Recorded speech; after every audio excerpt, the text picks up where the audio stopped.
Hey everyone, and welcome to The Explainer. Today, we're unpacking the invisible infrastructure that constantly protects our modern digital world. Every single day, you send highly sensitive data out into the ether, and behind the scenes, there's this fascinating, high-speed negotiation happening just to keep you safe. We're going to peel back the curtain and look at the actual nuts and bolts of internet encryption. Okay, let's just dive right into this.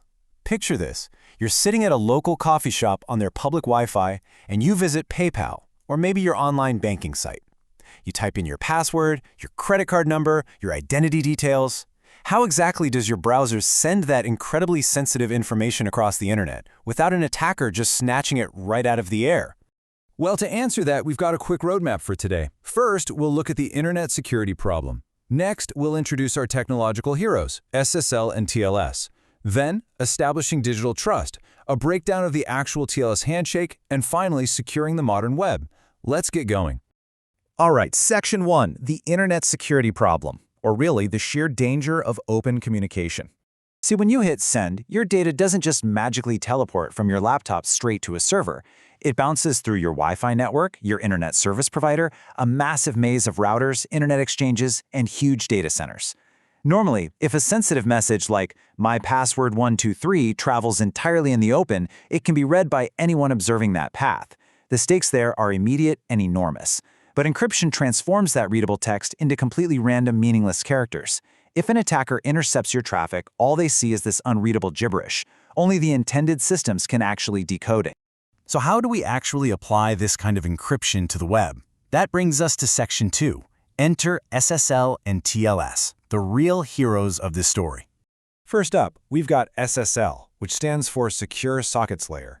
Historically speaking, this was the first major web encryption system created to secure communication between browsers and servers. Its job was simple but totally revolutionary for the time. Make sure outsiders absolutely cannot read sensitive communication. But while it dramatically improved internet security back in the day, early SSL versions actually contained some security vulnerabilities that hackers eventually figured out how to exploit. Because of that, today, SSL is largely obsolete. And that leads us to TLS, or Transport Layer Security. TLS is the modern, highly secure successor to SSL. It performs the exact same core job, encrypting communication and keeping attackers out, but it does so with significantly stronger security. Now, fun fact, and you will hear this all the time, even though modern systems almost entirely use TLS, people in the industry still casually refer to them as SSL certificates. It's just a habit. But make no mistake, TLS is the one doing all the heavy lifting today. To really wrap our heads around this abstract cryptographic math, let's use a physical analogy. Imagine sending highly confidential printed documents. Option 1 is sending them totally openly in a clear envelope. Anyone who touches it can read it. Option 2 is placing those documents inside a heavy, locked box. TLS acts exactly like that digital locked box. During communication, the information is protected, and only someone, or some system, possessing the exact correct cryptographic key can open the box and understand the data inside. But wait, what if you're handing that locked box straight to a scammer? That leads us to Section 3, establishing digital trust. Basically, how do we know who we are actually talking to?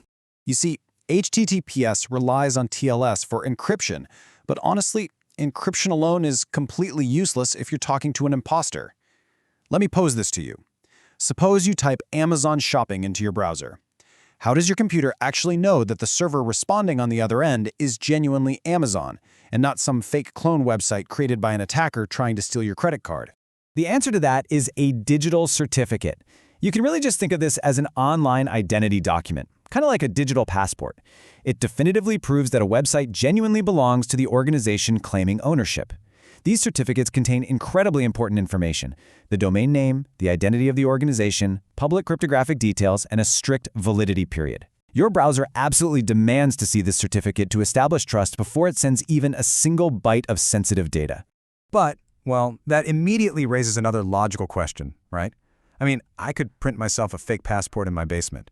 So, who actually issues these digital certificates? Why on earth should your browser trust them? They're issued by certificate authorities. These are highly trusted, independent organizations acting as verifiers. Companies like DigiCert or Let's Encrypt rigorously verify an organization's identity before issuing a certificate to them. And your web browser? It comes pre-programmed out of the box to trust these recognized authorities. This whole system of third-party verification is absolutely critical because it prevents man-in-the-middle attacks, where an attacker tries to intercept and impersonate a legit server. If the certificate doesn't check out, your browser will actually throw up one of those massive warning screens and just block the connection outright. Which brings us to Section 4, the TLS handshake explained. Let's look at how we actually start this secret conversation. Before any passwords or data get exchanged, the browser and server have to negotiate the rules. It's this incredibly fast back and forth. Step 1. The browser contacts the server, basically saying, "Hey, I want secure communication," and it lists the encryption methods it supports. Step 2. The server responds by sending over its digital certificate, its passport. Step 3. The browser verifies that certificate, checking if it's expired, if it matches the domain, and if a trusted authority actually issued it. Once trust is firmly established, we hit Step 4. Encryption keys are created. Both sides generate the unique mathematical keys that will lock and unlock the data. And finally, Step 5. Secure communication begins. The channel is private, and your passwords and banking info can flow safely. And the wildest part? This entire high-security handshake happens in literally milliseconds. Finally, let's zoom out a bit. Section 5, securing the modern web. Why does this matter way beyond just your web browser? Because TLS isn't just about you logging into a website, it is quite literally the bedrock of our modern digital infrastructure.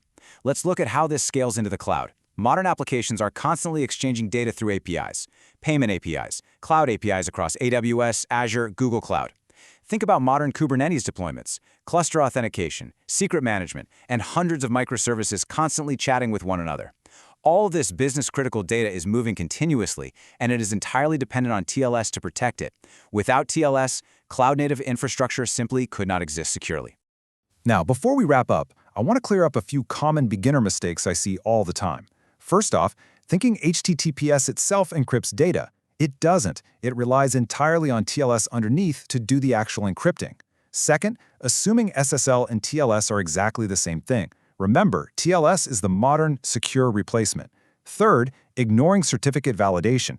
If you don't check the certificate, your encryption is completely useless against impersonators. And finally, thinking encryption protects entire systems. TLS only protects the communication channel while the data is in transit.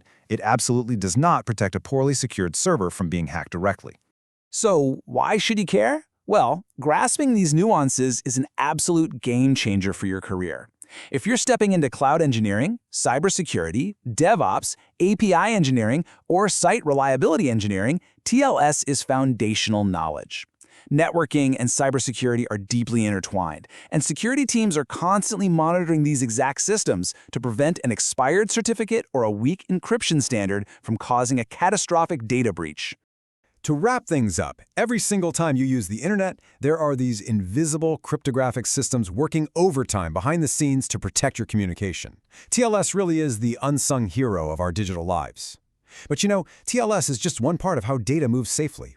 What actually happens when computers need to transfer massive, bulky files across these exact same networks? How does that mechanism work? We'll find out next time in our explainer on FTP versus SFTP.